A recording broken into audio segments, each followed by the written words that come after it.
तो हेलो दोस्तों और मेरे प्यारे डियर स्टूडेंट, मैं सोनू कुमार और आप देख रहे हैं एसएस गुरु 06 चैनल। तो आज बहुत ही इम्पोर्टेंट चीज़ हम आप लोगों के बीच, खास करके उन स्टूडेंट के लिए जो स्टूडेंट 10th क्लास में हैं, खास करके मैं उन स्टूडेंटों के लिए आज आपके बीच कुछ ऐसा लाए हैं जो आप लोग देख करके बहुत ज़्यादा खुश हो जाइएगा।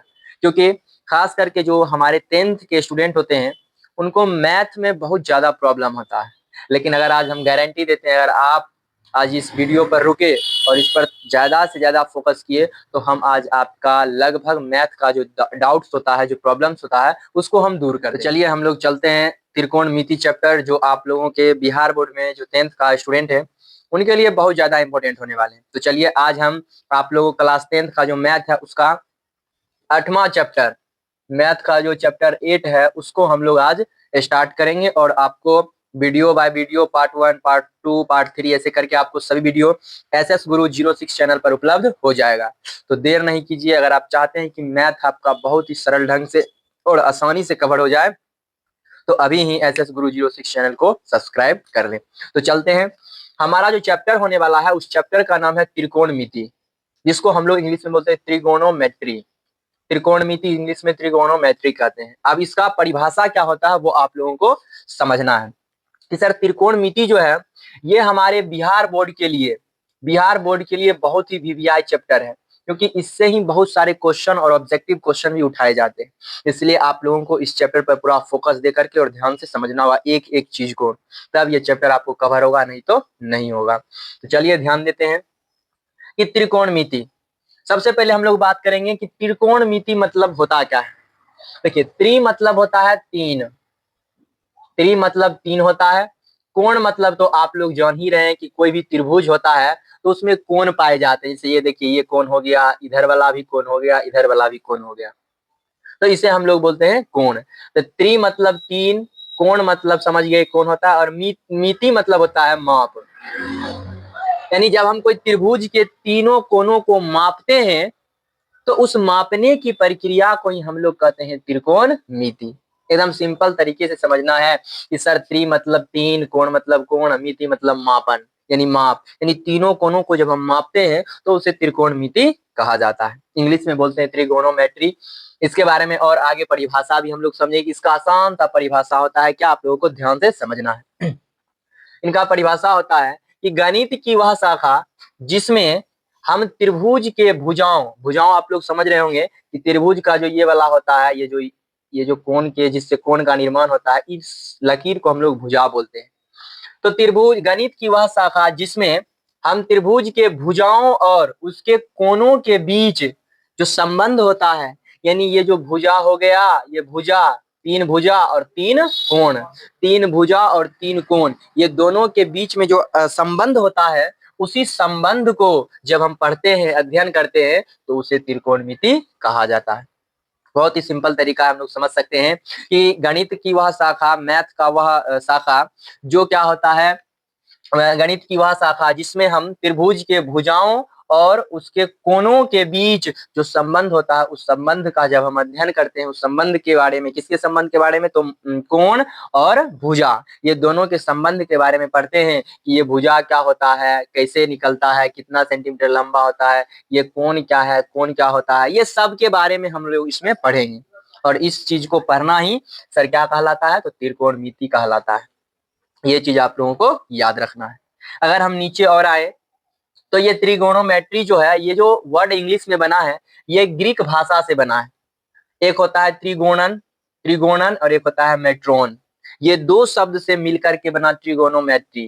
जैसे आप लोग बताएं, त्रिगोणन का मतलब होता है त्रिभुज और मेट्रोन का अर्थ होता है माप, यानी त्रिभुज के भुजा और कोण को मापना, जोड़ना, ये सब करना सर त्रिकोणमिति कहलाता है। और ये जो है ग्रीक भाषा से निकला था, आप लोगों को इतना याद रखना है। थोड़ा और हम लोग बढ़ेंगे तो इस चैप्टर में त्रिकोणमिति में खास करके हमको जो पढ़ना पड़ेगा वो होगा समकोण त्रिभुज। जी हाँ, याद रखिएगा, इस चैप्टर में जो सबसे इंपॉर्टेंट होगा, जो त्रिभुज होगा, उस त्रिभुज का नाम है समकोण त्रिभुज। हम लोग समकोण त्रिभुज के बारे में पढ़ेंगे इस चैप्टर में खास करके। तो आप लोग सबसे पहले जानिए कि समकोण त्रिभुज होता क्या है। तो समकोण त्रिभुज बहुत ही सिंपल चीज है, ध्यान समझिएगा, और आप लोग पढ़े भी होंगे। छोटे क्लास में या फिर 9th-10th में भी पढ़े होंगे कि समकोण त्रिभुज क्या होता है। तो सिंपली बोलना है कि 90 डिग्री के जो कोण होते हैं, 90 डिग्री के कोण को ही समकोण त्रिभुज कहते हैं। और आप लोगों को पता ही है, जैसे मान लीजिए ये धरती है और धरती के ऊपर कोई खंभा गड़ा हुआ है, तो इन दोनों के बीच में जो कोण बनेगा वो बनेगा 90 डिग्री का। और जैसे ही 90 डिग्री का कोण बना तो समझ जाइए 90 डिग्री के कोण को ही तो हम लोग क्या बोलते हैं, समकोण बोलते हैं। आप लोगों को इतना याद रखना है। जैसे मान लीजिए कि अगर हम मान ले कि कोई मान लीजिए कोई छत है और या फिर कोई धरती है, उस पर क्या है कि छत के ऊपर क्या है, एक टावर गड़ा हुआ है। टावर, छत के ऊपर कोई टावर गड़ा हुआ, एंटीना होता था ना, पहले के टाइम में एंटीना हुआ करता था। तो ये छत है और छत के ऊपर एंटीना गिरा हुआ है, तो ये छत और ये एंटीना, ये टावर के बीच में जो कोण बन रहा है वो होता है 90 डिग्री का कोण। और 90 डिग्री कोण को ही हम लोग समकोण कहते हैं। इतना आप लोगों को याद रखना है। इस चैप्टर में समकोण त्रिभुज आपके लिए इंपॉर्टेंट होगा, इसलिए घबराना नहीं है, एकदम बढ़िया से शांति से पढ़ना है। चलिए थोड़ा और अगर हम आगे बढ़े तो समकोण त्रिभुज में 3 भुजा होते हैं। भुजा आप लोगों को समझना चाहिए, पहले ध्यान समझिएगा। ये जो समकोण त्रिभुज होता है, आप बगल में देख सकते हैं, हम लोग चित्र बनाए, जो समकोण त्रिभुज आप लोगों को दिखाई पड़ रहा होगा यहाँ पर, जो 90 डिग्री का है, इसका हमने नाम रख दिया। इसमें 3 कोण होते हैं, 1, 2 और 3। 3 कोण होते हैं और 3 भुजा होते हैं, ये और ये 3 भुजा होते हैं। तो ये पहला भुजा, ये दूसरा, ये तीसरा, यानी समकोण त्रिभुज में 3 भुजाएं होती है। ये आप लोगों को याद रखना है, समकोण त्रिभुज में 3 भुजाएं होती है। आप लोग इधर ध्यान दें ताकि आपका कोई भी चीज छूटे नहीं, कोई भी कॉन्सेप्ट आपका छूटे नहीं। तो समकोण त्रिभुज की अगर हम बात करें तो 3 भुजा होते हैं। कौन कौन भुजा होते हैं आप लोगों को अब यहाँ पर थोड़ा सा फोकस करना है, क्योंकि अगर आप यहाँ पर ध्यान नहीं दीजिएगा तो आपका मेन कॉन्सेप्ट छूट सकता है, इसलिए ध्यान दीजिएगा। सर हमने आपको पहले बताया कि अगर कोई मतलब कोई भी चीज है जो नीचे गिरा हुआ है और उस पर कोई चीज लंबवत खड़ा है, तो उसके बीच में जो कोण बनेगा वो होगा 90 डिग्री का कोण। और फिर जो खड़ा है वो और जो मतलब गिरा हुआ है वो दोनों को जोड़ने वाला भी एक भुजा होता है। यानी एक तरह से बात करें तो समकोण त्रिभुज में 3 भुजाएं होती है। तो आप लोगों को समझना है कौन कौन सा भुजा होता है। जो गिरा हुआ भुजा होता है नीचे में, आप लोग देख सकते हैं ये निचला वाला भाग, इसको हम लोग बोलते हैं आधार। क्या बोलते हैं? तो आधार बोलते हैं। जो निचला वाला भुजा होता है इस भुजा को हम लोग आधार बोलते हैं। और आधार को इंग्लिश में बोला जाता है बेस। इंग्लिश में अगर हमको बोलना होगा तो हम लोग बोलेंगे बेस, BASE, बेस। बेस का मतलब हो गया यहाँ पर आधार। और इस आधार के ऊपर जो लंबवत खड़ा है, आप लोग देख सकते हैं एक भुजा जो है वो लंबवत खड़ा है, इसको हम लोग बोलते हैं लंब। दिमाग में घुसाइए बात को, नहीं तो फिर भारी दिक्कत होने वाला है। अगर आप चाहते हैं कि त्रिकोणमिति बढ़िया से समझ में आए तो शुरू से आप लोगों को ध्यान देना है, खास करके इसमें हम समकोण त्रिभुज के बारे में पढ़ने वाले हैं। तो अगर अब हम बात करें तो जो सर नीचे गिरा हुआ भुजा है, ऐसे गिरा हुआ जो भुजा है उसको हम लोग आधार बोलते हैं। आधार मतलब होता है बेस। जैसे हम लोग का आधार क्या है, हम लोग चल रहे अभी धरती पर, अगर धरती ना रहता तो हम लोग चल नहीं पाते, कहाँ जाते, गिरते उड़ते, क्या समझ में कुछ नहीं आता। तो धरती पर हम लोग खड़ा हैं, तो मेरे लिए धरती जो है वो आधार का काम कर रहा है। ठीक उसी प्रकार ये पूरा त्रिभुज जो आप लोगों को दिखा रहा है, निचला जो भुजा है ये क्या है, आधार है। आधार को हम लोग इंग्लिश में बोलते हैं बेस। और आधार के ऊपर जो आप लोगों को लंबवत एक और भुजा दिखाई पड़ रहा है, इस भुजा को हम लोग बोलते हैं लंब। और लंब को इंग्लिश में पता ही होगा आप लोगों को, अगर नहीं पता है तो चलिए बताते हैं। इंग्लिश में लंब को हम लोग कहते हैं परपेंडिकुलर। परपेंडिकुलर मतलब लंब होता है और बेस मतलब आधार होता है। तो सर समझ गए आज एक चीज, इस 90 डिग्री कोण को समकोण कहते हैं। और सर जो लंबवत भुजा होता है, जो खड़ा होता है, उस भुजा को हम लोग बोलते हैं लंब। और नीचे में जो गिरा हुआ भुजा होता है उसको हम लोग बोलते हैं आधार। नीचे में बेस और जो खड़ा है उसको बोलते हैं हम लोग परपेंडिकुलर। इतना आप लोगों को याद रखना है। थोड़ा और आगे बढ़ेंगे तो और भी कॉन्सेप्ट बढ़िया से समझ में चल आएगा। क्या सर? तो आप लोग जो बोले इसको हम लोग अभी से लंब बोलेंगे और नीचे में जो गिरा हुआ है उसको हम लोग क्या बोलेंगे, आधार बोलेंगे। ये चीज आप लोगों को एकदम कंफर्म याद रखना है। तो नीचे बेस और ये परपेंडिकुलर।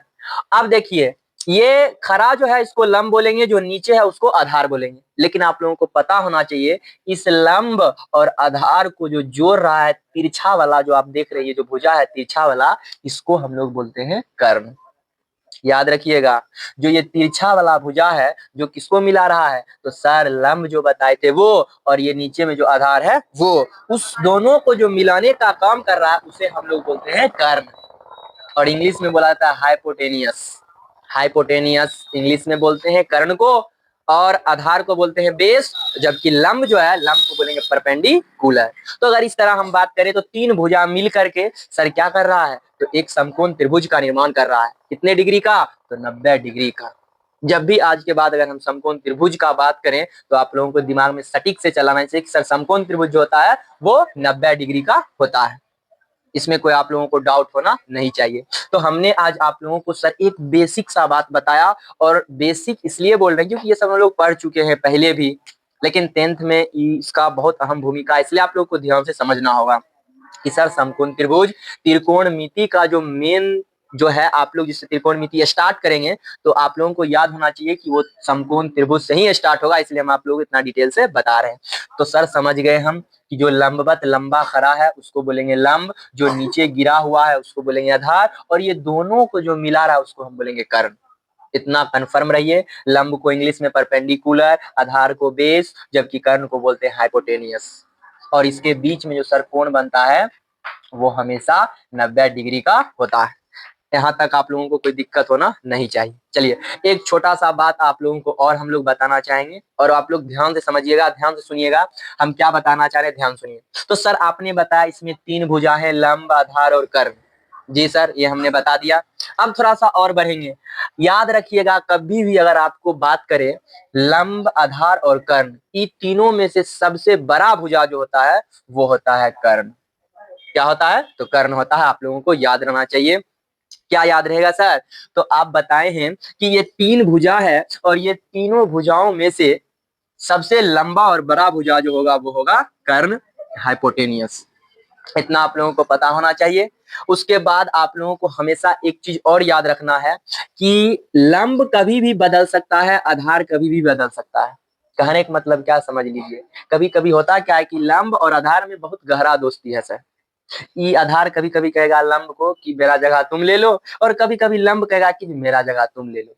यानी सर साफ साफ बताइए न कि जो लंब है और आधार है ये दोनों एक दूसरे में चेंज होते रहता है। जी हाँ सर, सही पकड़े।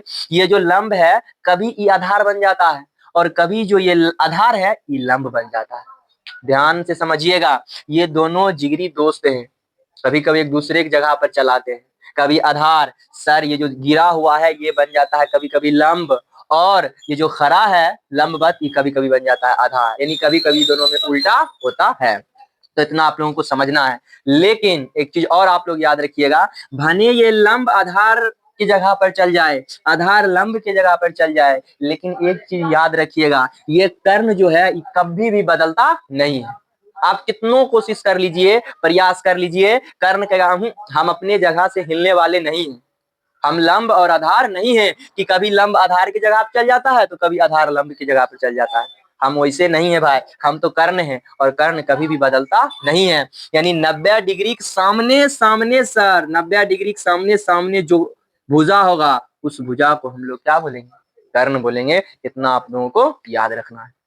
कर्ण कभी भी बदलता ही नहीं है। तो आप लोगों को ट्रिक भी याद रखना है कि 90 डिग्री में जो सर 90 डिग्री कोण जिसके तरफ घुमा हुआ रहेगा वो कर्ण होगा, और कर्ण कभी भी बदलता नहीं है।